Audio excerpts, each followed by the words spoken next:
여러분 안녕하십니까. 벤자민의 공시 포착입니다. 만나서 반갑습니다.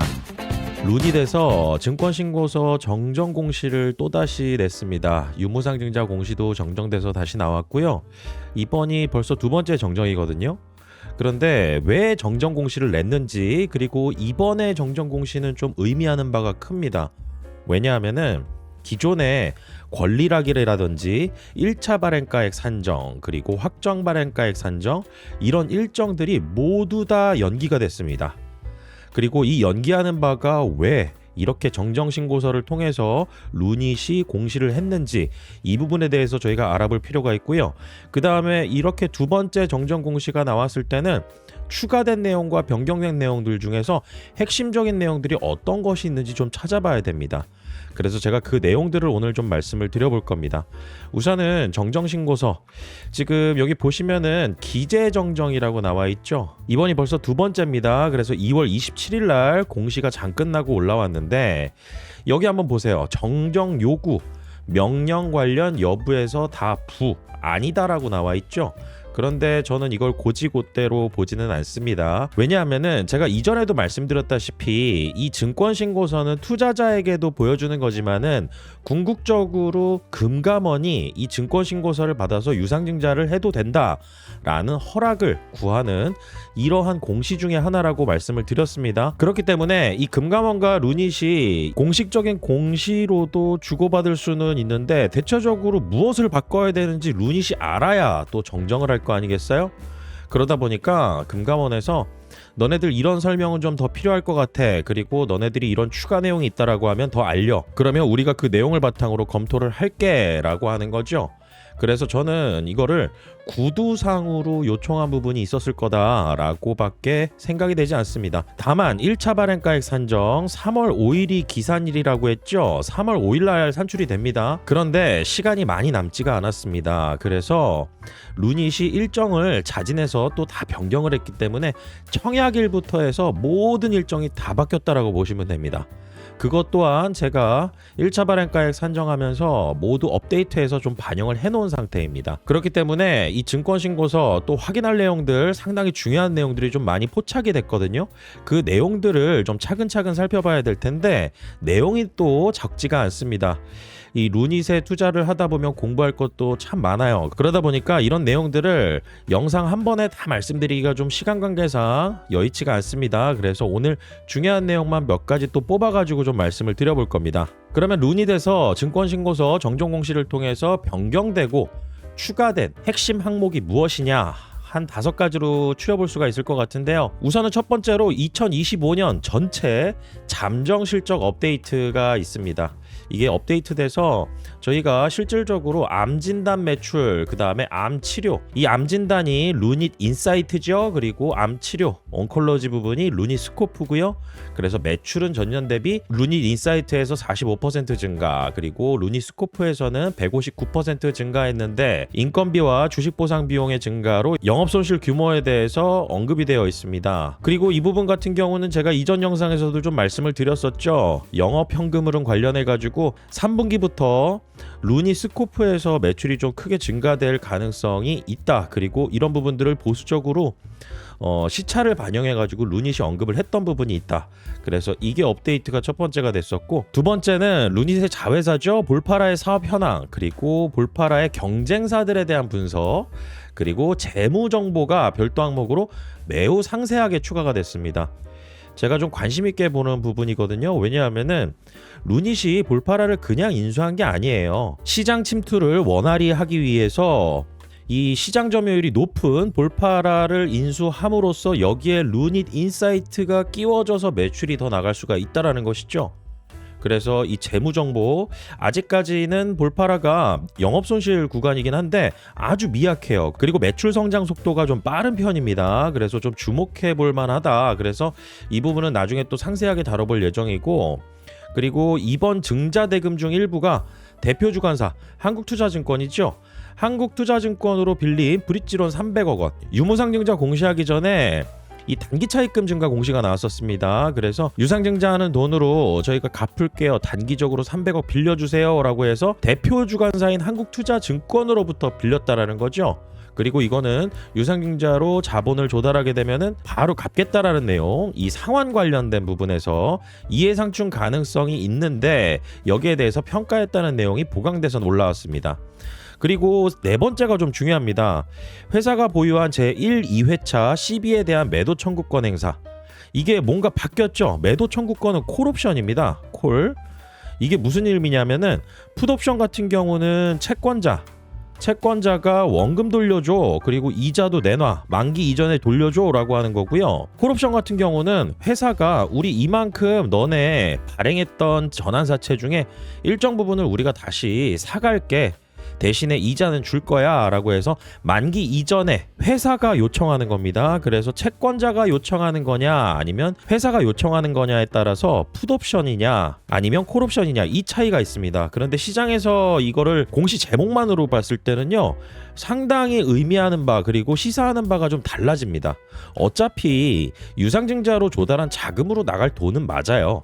하지만은 채권자가 요청한 거냐 아니면 회사 측에서 우리가 돈 이만큼 있으니까 너네한테 투자자금으로 받았던 거, 그리고 우리가 발행했던 전환사채 우리가 다시 되사갈게, 우리가 요청해서 사갈게, 이런 뉘앙스입니다. 그래서 뉘앙스적으로 좀 다릅니다. 그래서 사채권자들의 조기상환 청구다라고 하면은 공시 제목만으로도 굉장히 부정적인 뉘앙스를 풍기는데, 이것을 만약에 주가가 안 오른다면 콜옵션을 행사를 하겠다, 가지고 있는 돈으로.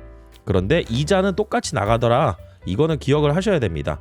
그래서 지금 네 번째 같은 경우는 좀 중요하게 보고 있어요. 왜냐하면 웬만해서는 주가가 올라가가지고 이 콜옵션을 또 행사 안 하는 게 좋습니다. 그냥 투자자가 주가 올라서 주식으로 전환하고 시장에 매도하고 나가는 거, 그러면 자본금 늘어나죠. 그리고 풋옵션에 대한 리스크 사라지죠. 나갈 수 있는 이자도 안 줘도 됩니다. 그렇기 때문에 이 4번 내용은 중점적으로 계속 모니터링을 해볼 필요가 있다. 그리고 5번째 내용 같은 경우는 제가 이전 영상에서 잠시 언급을 드린 적이 있어요. 중점 관리 대상이라고. 그래서 비시장성 자산평가, 이게 볼파라 관련된 부분입니다. 회계법인에서 정당하게 평가받았고 그 내용들을 연결재무제표로 해서 우리는 올린 거다, 이렇게 루닛에서 입장을 밝혔었죠. 그런데 금감원 입장에서는 이거 조금 이상한 자기네들 기준의 잣대로 다시 심사를 하겠다라는 겁니다. 그래서 지금 이걸 진행 중에 있는데, 이게 만약에 금감원에서 너네들 볼파라 인수한 거 무형자산이랑 이런 것들 너무 부풀린 것 같아, 이거는 재무제표상 너네들이 조정이 필요해 라고 하면은 어떤 명령에 따라서 이행을 해야 됩니다. 이거는 노이즈가 될 가능성이 있는 항목이 되겠죠. 그래서 총 5가지 정도로 메인으로 좀 볼 수가 있고, 그리고 추가적으로 저희가 살펴봐야 되는 내용 중에서 이 대표 주관사가 어디예요? 한국투자증권입니다. 한국투자증권이 유상증자를 진행하는 데 있어서 대표 주관 회사이고, 진행을 하는 데 있어서 실사를 다 맞춰놓은 상태입니다. 실사를 다 마치고 여기에 대해서 긍정적인 요인 그리고 부정적인 요인, 이런 내용들을 다 기재를 해놨어요. 그러면은 실사를 하는데 증권사가 리스크를 지면서 이런 대표 주관사로 업무를 한다라는 것은요, 회사에 대해서 중요한 내용들은 다 파악을 해놓고 진행을 한다라는 거죠. 그래서 정말 이상한 게 많이 발견된다라고 하면은 우리들 이거 안 할 거예요 라고 거절을 할 수가 있다라는 거죠. 그래서 이 대표 주관사 한국투자증권, 결국 궁극적으로 루닛이 지금 필요한 거는 제가 지난 영상에서도 말씀드렸지만은 시간이 좀 필요하다. 그리고 저희가 앞으로 확인을 해야 되는 부분은 실질적으로 루닛이 매출은 계속 증가하고 있지만 여기에서 이익을 벌어들이고 그 다음에 현금 흐름이 마이너스가 나지 않고 현금 유입이 일어나야 되는 그런 시점들, 그래야 회사가 사업을 계속 영위할 수 있을 거 아니겠어요. 그런데 이 루닛이 유상증자하는 거에 있어서, 자금 조달하는 거에 있어서는 저희가 그렇게 크게 걱정할 필요가 없습니다. 왜냐하면은 청약률이 좀 부족하다 하더라도, 이건 뭐 노이즈가 될 가능성이 있지만은 이 대표 주관사인 한국투자증권이 루닛하고 어떤 계약을 맺었냐면 잔액인수 계약을 맺었어요. 잔액인수가 뭐냐면, 청약률이 만약에 미달을 해가지고 한 70%밖에 안 됐습니다. 그리고 나머지 30% 물량이 아무도 청약을 안 하겠다는 거예요. 구주주 청약도 하고 그 다음에 실권주 일반 공모 청약까지도 했는데도 30% 정도 물량이 남았어요. 그러면은 한국투자증권이 이거 다 인수하는 겁니다. 인수를 해서 나중에 시장에 매도를 할 수가 있어요. 이러면 오버행 이슈가 좀 생길 수가 있습니다. 하지만은 궁극적으로 자금을 조달하는 거에 있어서는 한국투자증권이 그런 리스크를 짊어지면서 모든 돈을 납입을 해서 실질적으로 루닛에는 돈이 꽂히기는 한다. 그러면은 저희는 이 기간 동안에 앞으로 2분기, 3분기, 4분기 저는 딱 26년도까지만 봅니다. 이번에 만약에 의미 있는 어떤 수치가 개선이 안 된다라고 하면은 이 대주주 이거 회사 못 지킬 거예요. 그런데 회사가 망할 거라고 보진 않습니다. 여기에 새로운 주인이 나타날 가능성을 저는 염두에 두고 있는데, 여기에서 우선은 저희가 중요하게 봐야 되는 것은 루닛은 앞으로 시간은 벌어놨다. 유상증자만 진행이 된다라고 하면은, 그리고 이렇게 정정공시 자꾸 내는 것은 금감원에서 계속 요구사항들이 있었다. 그리고 여기에 추가적인 기재사항을 해라. 그리고 자료를 보완해라. 이런 부분들 때문에 이렇게 정정공시가 나오면서 기간도 좀 늘어졌다. 그러면서 1차 발행가도 10영업일 정도로 다시 늘어났어요. 그래서 아직까지 기산일이 좀 남아있으니까 이 기간에 또 주가가 어떻게 변동하느냐에 따라서 조달하는 자금의 규모도 달라지겠죠.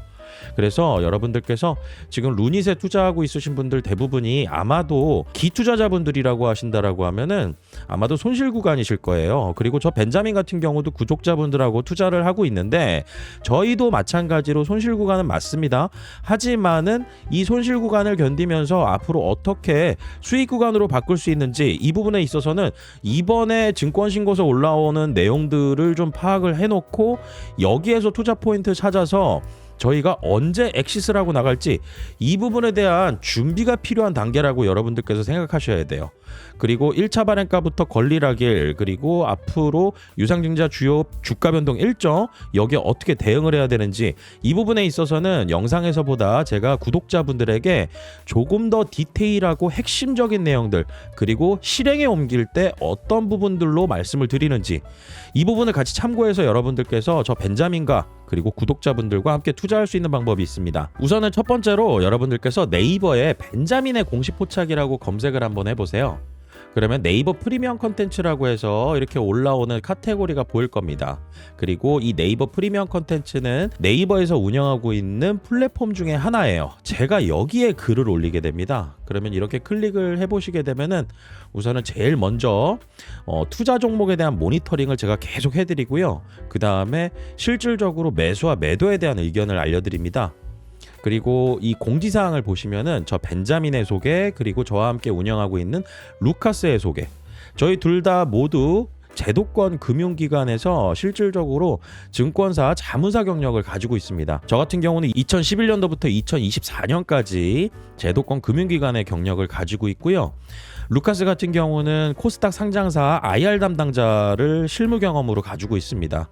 마찬가지로 증권사 실무 경력을 가지고 있고요. 그래서 어떻게 운영하는지 여러분들께서 좀 한번 소개글을 읽어보시고, 여러분들께서 저와 함께 투자를 하고 싶으시다라고 하시는 분들은 구독만 해주시면 돼요. 구독. 이 네이버 프리미엄 컨텐츠 안에서 구독을 해주시면 됩니다. 그리고 문의사항 있으시면은요, 네이버 톡톡으로 벤자민에게 직접 문의를 할 수가 있습니다. 그리고 제 업무폰 010-8197-2032번 있거든요. 문자로 구독 원하시는 분들 조금 추가적으로 문의할 게 있다라고 하면은 문자로 신청이라고 보내주시면 됩니다. 오늘 내용은 여기까지고요. 저는 다음 시간에 더 좋은 내용으로 찾아뵙도록 하겠습니다. 오늘 영상 마치겠습니다. 구독과 좋아요는 큰 힘이 됩니다. 벤자민이었습니다.